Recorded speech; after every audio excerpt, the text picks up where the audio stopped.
নবীজি সাল্লাল্লাহু আলাইহি ওয়াসাল্লাম বলেছেন 7টা জিনিস হচ্ছে ধ্বংসাত্মক। কয়টা? এক নম্বর আল্লাহ রাসূল সাল্লাল্লাহু আলাইহি ওয়াসাল্লাম কি বলছেন খেয়াল করেন। আল্লাহর নবী বিশ্বনবী সাল্লাল্লাহু আলাইহি ওয়াসাল্লাম বলছেন ইজতানিবুস সাবাল মুবিকাত। ক্বালু ইয়া রাসূলুল্লাহ ওয়া মা হুন্না। সাহাবীদেরকে আল্লাহর নবী বললেন 7টা জিনিস আছে যেটা ধ্বংসাত্মক। কেউ যদি এই 7টা জিনিসে জড়িয়ে পড়ে আল্লাহ তাআলা তারে ধ্বংস করে দিবে। এক নাম্বার হচ্ছে শিরকু বিল্লাহ, আল্লাহর সঙ্গে শরীক করা। খেয়াল করে দেখেন, আল্লাহর সঙ্গে শরীক করা মানে হচ্ছে আল্লাহর মালিকানায় অন্য আরেকজন মালিক সাবেত করা। মাজারে গিয়ে অনেকে সেজদা দেয় কি দেয় না? বাচ্চা কাচ্চা দেন কে? আরো জোরে। ভাগ্যের পরিবর্তন করেন কে? টাকা পয়সার মালিক বানান কে? কিন্তু এই চট্টগ্রামের অনেক মানুষ আছে যারা মাজারে গিয়ে সেজদা দেয়, বাচ্চা কাচ্চা 14 বছর হচ্ছে না, এই জন্য মাজারে গিয়ে বাচ্চা চায়, আছে না নাই? অথচ আল্লাহ রাব্বুল আলামিন বলছেন ইয়াহাবু লিমান ইয়াশা وإناثا ويهب لمن يشاء الذكور।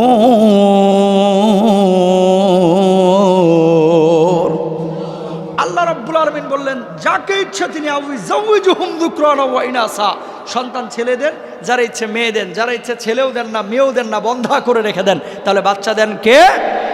আল্লাহ। তাহলে বাচ্চা চাইবেন কার কাছে? আল্লাহর কাছে। কোন নবীর কাছে বাচ্চা চাওয়া যাবে? মাজারের কাছে বাচ্চা চাওয়া যাবে? আলহামদুলিল্লাহ, আল্লাহ তাআলা বহু নবীর কবর আমার সারা পৃথিবী সফর করিয়ে জিয়ারত করেছে। একজন নবীর কবরও দেখি নাই কোনো মানুষকে সেজদা দিতে, একজন নবীর কবরও দেখি নাই যে কোনো মানুষ নবীর কাছে কোনো কিছু চাইতে। বরং নূহ আলাইহিস সালাতু ওয়াস সালাম, আইয়ুব আলাইহিস সালাতু ওয়াস সালাম, সালেহ আলাইহিস সালাতু ওয়াস সালাম, হারুন আলাইহিস সালাতু ওয়াস সালাম, সমস্ত নবীদের কবর আমি জিয়ারত করেছি। মিশরে, লেবাননে, তুরস্কে ওনাদের কবরের উপরে লেখা রেখেছি ইদা সাআলতা ফাসআলিল্লাহ ওয়া ইদা ইসতাআনতা ফাসতাইন বিল্লাহ। যখন তুমি কোনো কিছু চাইবা সরাসরি চাইবা কার কাছে?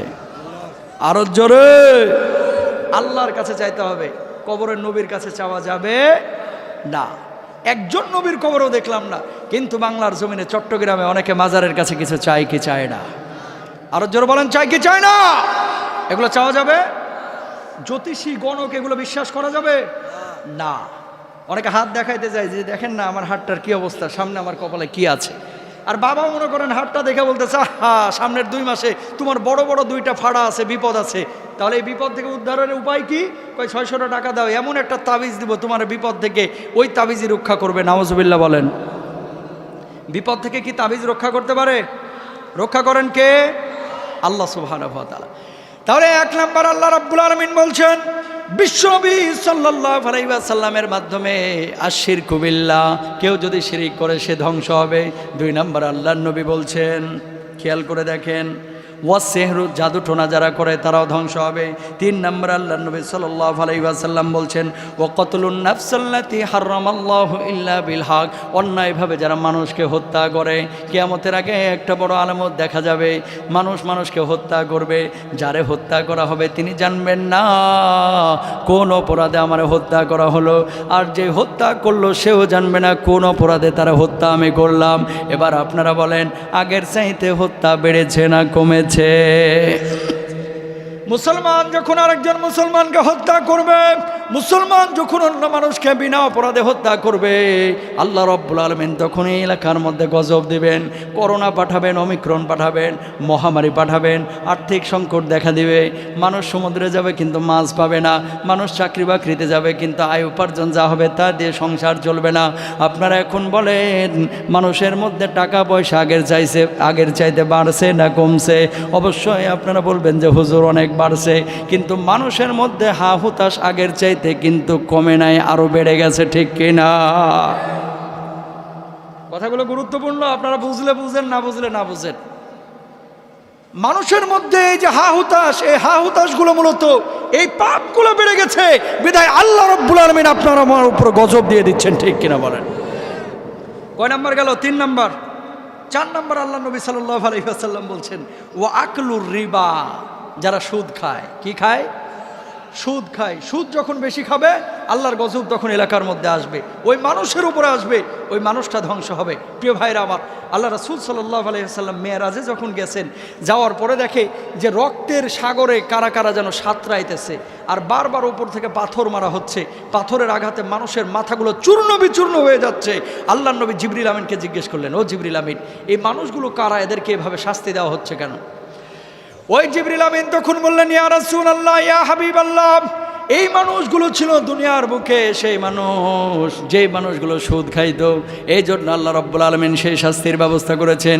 আবার আল্লাহর নবী কত দূর আগাইবেন, যাওয়ার পর আল্লাহ রাব্বুল আলামিনের রাসূল দেখতে পাবেন কিছু মানুষের পেটগুলো বড় বড় বড় হয়ে গেছে, ওই পেটের মধ্যে সাপ ঘোরাফেরা করতেছে। জিবরিল আমিনকে আল্লাহর নবী জিজ্ঞেস করবেন, ওই যে পেটের মধ্যে সাপ দেখা যাচ্ছে, যে পেটের মধ্যে দংশন করছে, এই মানুষগুলো কারা?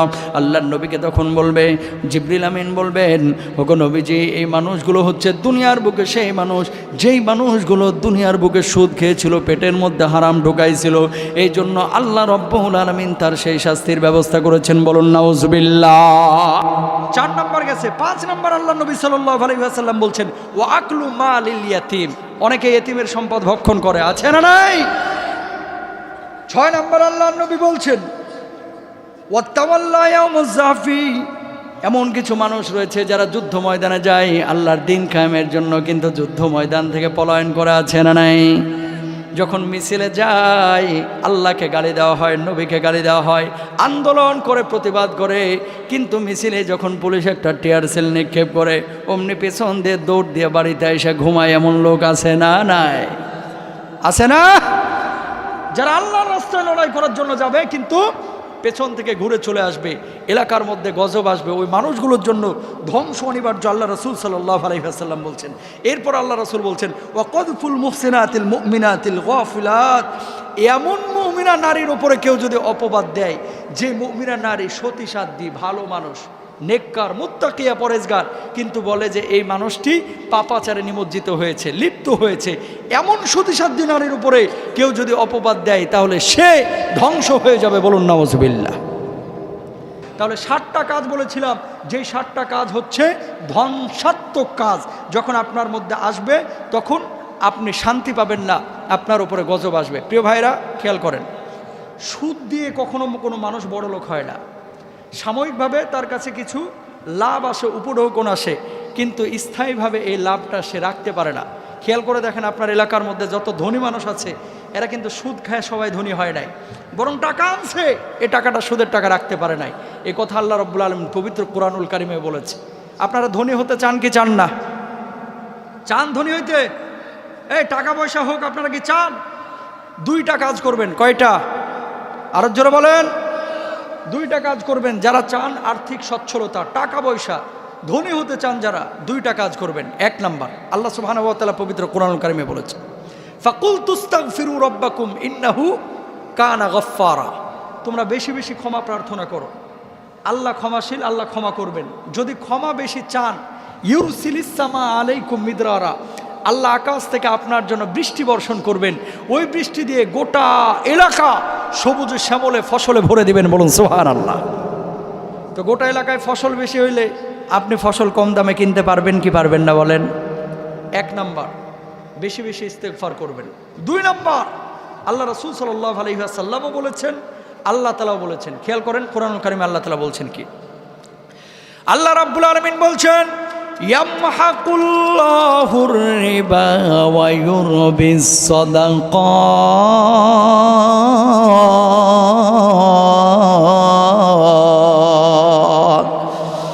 আল্লাহ রাব্বুল আলামিন বললেন, মানুষ যে সুদ গ্রহণ করে, সুদ গ্রহণ করার পরে মনে করে যে সুদটাকে আল্লাহ বাড়ায় দেয়, টাকাটারে বাড়ায় দেয়, তার অনেক উন্নতি হয়। আসলে উন্নতি হয় না, বরং সে ধ্বংসের দিকে যায়। আর আল্লাহ রাব্বুল আলামিন বলছেন, কেউ যদি সদাকা করে, এই সদাকাটার বরকত দেয় আল্লাহ, আর্থিক উন্নতি দেয় আল্লাহ। এই জন্য জাকাত দিলে মানুষের সম্পদ কমে না, বরং জাকাত দিলে সম্পদ বাড়ে। ছোট্ট 2টা উদাহরণ দিয়ে দিই, খেয়াল করেন। আল্লাহর নবী, বিশ্বনবী সাল্লাল্লাহু আলাইহি ওয়াসাল্লামের সাহাবী উসমান রাদিয়াল্লাহু তাআলা আনহু, আবু বকর রাদিয়াল্লাহু তাআলা আনহু যখন খলিফা ছিলেন, তখন দেখা গেল মদিনার বুকে বড় দুর্ভিক্ষ ছড়িয়ে ফেলেছে। ছড়িয়ে পড়েছে। মানুষ খাবার পায় না, রুটি পায় না, গম পায় না, আটা পায় না। আবু বকর সিদ্দিক রাদিয়াল্লাহু তাআলা আনহুর কাছে এসে বললেন, মানুষজন, ওগো খলিফাতুল মুসলিমিন, আমাদের জন্য কিছু খাবারের ব্যবস্থা করেন। আবু বকর রাদিয়াল্লাহু তাআলা আনহু ওসমান রাদিয়াল্লাহু তাআলা আনহুকে বললেন, ওসমান, রাষ্ট্রীয় কোষাগারে তো খাবার নাই, খাদ্য ভাণ্ডারে তো খাবার নাই, কিছু খাবারের ব্যবস্থা তুমি করো না। ওসমান রাদিয়াল্লাহু তাআলা আনহু ওই ইয়ামান থেকে, সিরিয়া থেকে 1000 মণ গম নিয়ে আসলেন। গম নিয়ে আসার পরে এবার মানুষের মধ্যে বিতরণ করবেন। যখন গমগুলো মদিনায় পৌঁছাইলো, কিছু মানুষ গিয়ে বলল, ওসমান, এই গমগুলো আমাদের কাছে বিক্রি করে দেন, আমরা 50% আপনার লাভ দিব। ওসমান রাদিয়াল্লাহু তাআলা আনহু বললেন, 50% লাভ দিয়ে আমি কি করব? আল্লাহ তাআলা তো আমার এর চাইতে বেশি ফজিলতের কথা বলেছেন, আরও বেশি লাভ দিয়ে দিয়েছেন। বললেন, আল্লাহ রাব্বুল আলামিন কি বলেছেন? কয়, তুমি আমার 50% লাভ দিতে যাচ্ছ। আল্লাহ রাব্বুল আলামিন, মাসালুল্লাযিনা ইউনফিকুনা আমওয়ালাকুম ফি সাবিলিল্লাহ কামাসালি হাববাতিন আম্মাতাস সাবআ সানাবিলা ফি কুল্লি সুমবুলাতিন মিয়াতু হাব্বা। আল্লাহ রাব্বুল আলামিনের পথে একটি দানা, একটা টাকা যদি কেউ দান করে, ওটা যেন এমন একটা গাছ হইল, এমন একটা শস্য হলো, এমন একটা বীজ হইল, যে বীজ থেকে 60টা শস্য বের হলো, শীষ বাইর হইল, গাছ বাইর হইল। ওই প্রত্যেকটা গাছে 100 করে আল্লাহ রাব্বুল আলামিন দানা দিয়ে দিলে, ওই 100 দানা থেকে কিন্তু 700 দানা হয়। 100 করে 700 হয় কি হয় না?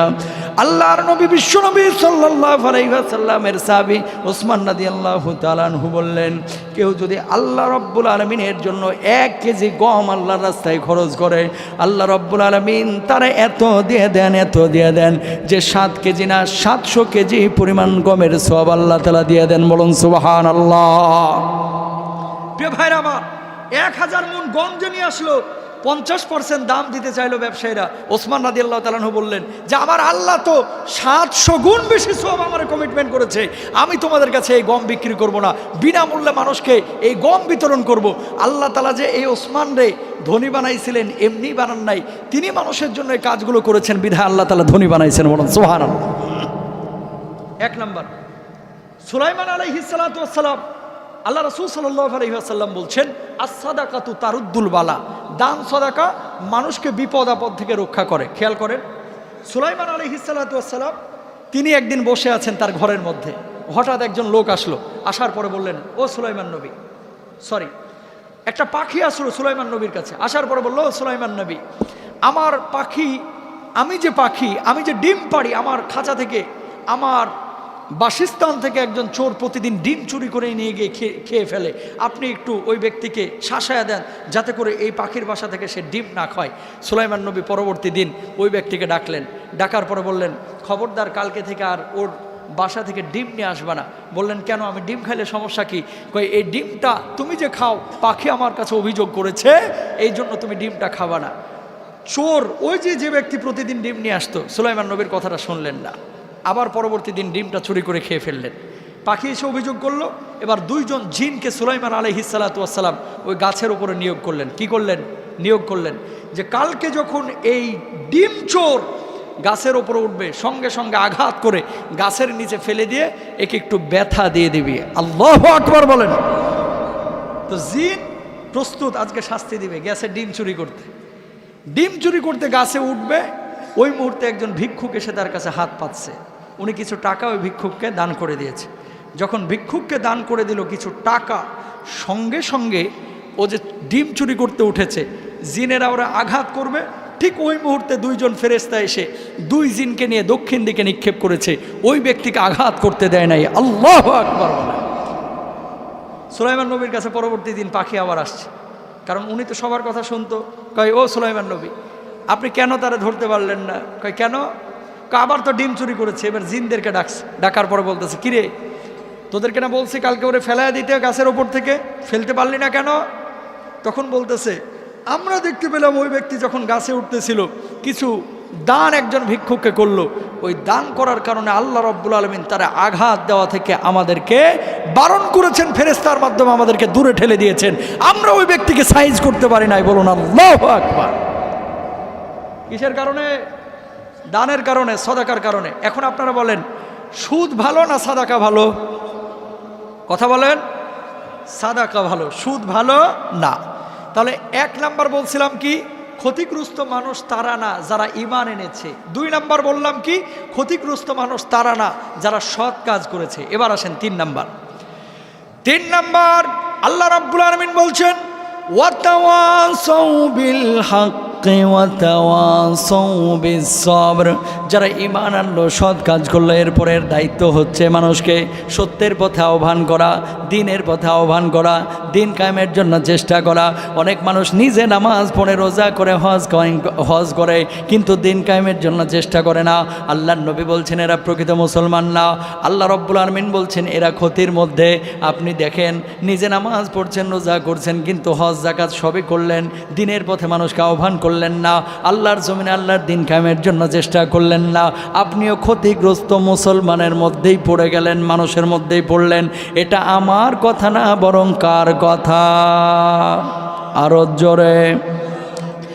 আল্লাহর নবী বিশ্বনবী সাল্লাল্লাহু আলাইহি ওয়াসাল্লাম সাহাবীদেরকে বললেন, সাহাবীরা রে, দুনিয়ার বুকে আখিরাতের বুকে সবচাইতে বড় গরিবকে, সবচাইতে বড় গরিবকে?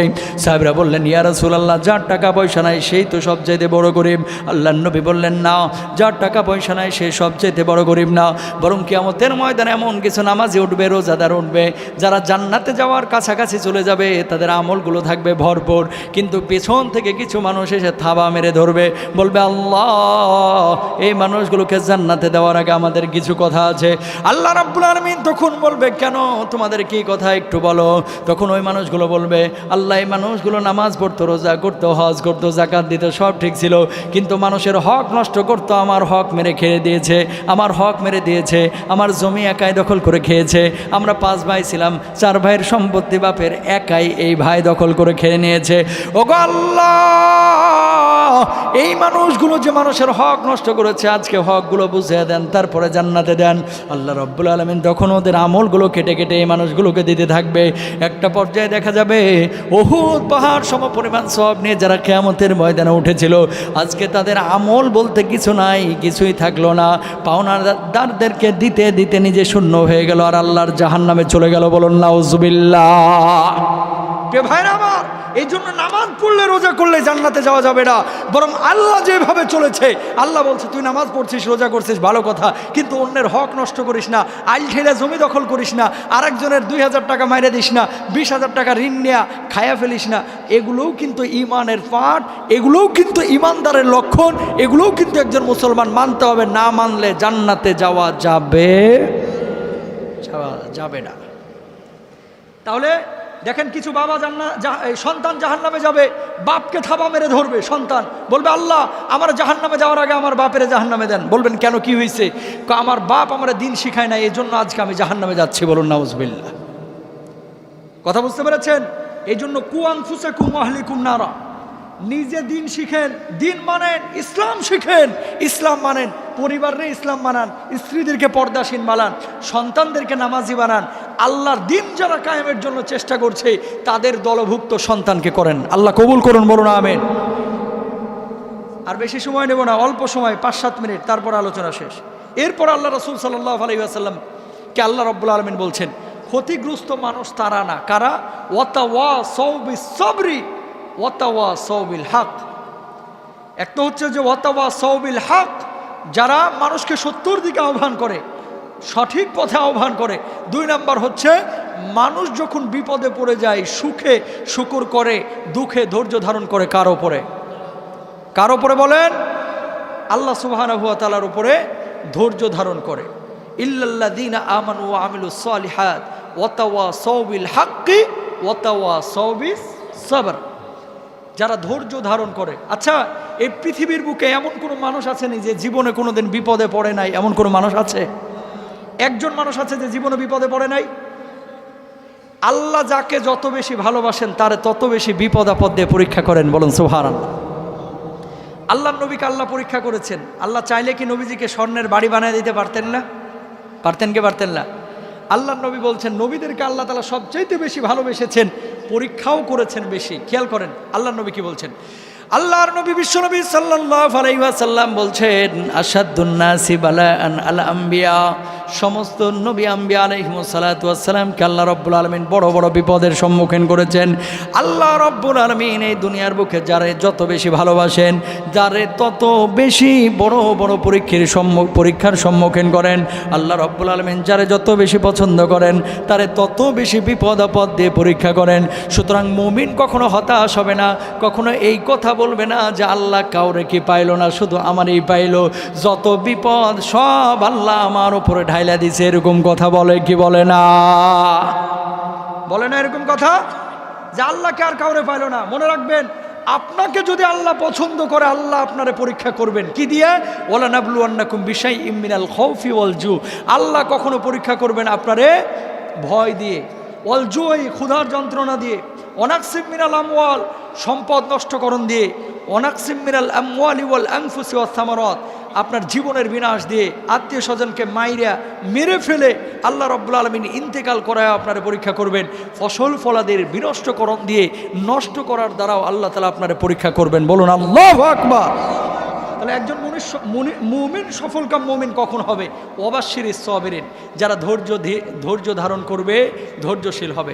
আচ্ছা, উহুদের ময়দানে আল্লাহর নবীর যে দাঁত ভাঙলো, আল্লাহ রাব্বুল আলামিন আল্লাহর নবীর দাঁত ভাঙছিল কাফের দিয়া, আল্লাহরই তো ইশারা নাকি? পরীক্ষাটা কার? আল্লাহ। এই দাঁত না ভাঙে কি আল্লাহ তাআলা ইসলাম কায়েম করতে পারতেন কি পারতেন না? আরো জোরে বলেন। পারতেন।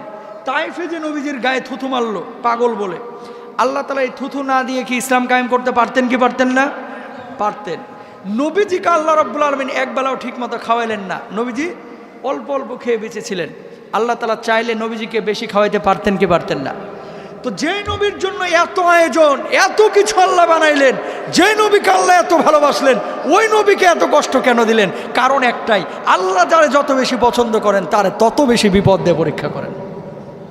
সুবহানাল্লাহ। বাড়িতে গিয়ে বললেন, বিপদে পড়লে মাজারে যাবেন না, চাইবেন কার কাছে? আরো জোরে বলেন। ইউটিউবে একটা ভিডিও দেখলাম, ওই যে টাঙ্গাইলে না সিরাজগঞ্জে একজন লোক মারা গেছে, তারা কথিত পীর সাহেব বলে গরুস্থানে দাফন করা হয়েছে। পরে নাকি তার মুরিদরা ওই গরুস্থান থেকে লাশ নিয়ে এসে ওই ধনচা বলে না পাটক্ষেত, এর পাশে নিয়ে এসে দাফন করে ইটা দিয়ে ঘিরে দিয়েছে। তো এলাকাবাসী আন্দোলন শুরু করছে যে এখানে কোনো দরবার বানানো যাবে না, মাজার বানানো যাবে না। কয়েরা ভণ্ডামি করতেছে, কয় সত্য না মিথ্যা এবার যাচাই করা হবে যে আসলে এখানে লাশ আছে কিনা। যুবকরা যে কবর ভাঙে লাশ খোদাই করা শুরু করছে যে আসলে লাশ আছে কিনা। যা দেখে যে মোটা মোটা দুইটা কলা গাছ ওখানে দাফন করে থুয়ে দিছে। নাউজুবিল্লাহ বলেন। এই কলা গাছ যদি থাকে যাইতো ভাই, বিশ্বাস করেন ওটারও একটা মাজার বানায় ছাড়তো অনেকে, ঠিক কিনা? এবং মানুষ বিপদে পড়লে ওখানে যায় সেজদা দিত, মানুষ বিপদে পড়লে ওখানে গিয়ে চাইতো। ইদা সালতু ফাসআলিল্লাহ ওয়া ইদা ইসতানতু ফাসতাইন বিল্লাহ। চাইবেন কার কাছে? আরো জোরে বলেন, কার কাছে? আল্লাহর কাছে মুসলমান চাইবে। কোন বাবার কাছে, খাজার কাছে, মাজারের কাছে মুসলমান চাইতে পারে না। এরা ঈমান চোর, মুসলমানের ঈমানকে ধ্বংস করে, ঠিক কিনা? প্রিয় ভাইরা আমার, চাইবেন সরাসরি কার কাছে? এত নবীর কবর জিয়ারত করলাম, এক জায়গাতেও দেখলাম না যে নবীর কবরে সিজদা করতে, এক জায়গাতেও দেখলাম না নবীর কবরে টাকা দিতে। নূহ আলাইহিস সালাতু ওয়াস সালামের কবরটা জিয়ারত করেছি লেবাননে 2 বছর আগে। ওনার কবরে ঢুকতেছি, দেখলাম কবরের উপরে লেখা ইদা সালতা ফাসআলিল্লাহ ওয়া ইদা ইসতানতা ফাসতাইন বিল্লাহ। যখন তুমি কোনো কিছু চাইবা সরাসরি আল্লাহর কাছে চাও, এই কবরের নবীর কাছে কোনো কিছু চাইও। আর বাংলাদেশে অনেক কবর আছে, টাকা দিতে দিতে অর্ধেক কোমর পর্যন্ত ডুবে যায়, তারপরেও মানুষ কবরে গিয়ে টাকা দেয়। কবরের মৃত ব্যক্তি আপনার টাকা কি খাইতে পারবে? আমি কিন্তু অলিয়া উলিয়াকে খাটো করতেছি না, নাউজুবিল্লাহি মিন যালিক। অলিয়া উলিয়ার আমাদের মাথার মুকুট, আমাদের চোখের মণি, আমাদের কলিজার টুকরা, কোনো সন্দেহ নাই। কিন্তু তাদের মাজারকে কেন্দ্র করে যে আয়োজনগুলো অনেক জায়গায় হয়, এই আয়োজনগুলো অনেকাংশে প্রশ্নবিদ্ধ। সিজদা করা যাবে না, নজর মানত করা যাবে না, শিরকি কোনো আচরণ এখানে করা যাবে না, ঠিক কিনা? প্রিয় ভাইরা আমার, সময় দিবেন মাজারে না মসজিদে। কোথায় কোথায়? বিপদে পড়ে গেলে সাহায্য চাইবেন কার কাছে? আরো জোরে। আর বিপদ আসলে হতাশ হয়ে যাবেন না যে আল্লাহ কি কাউরে পাইতেছে না, সব বিপদ আমারই দিতেছে, এরকম কথা বলা যাবে?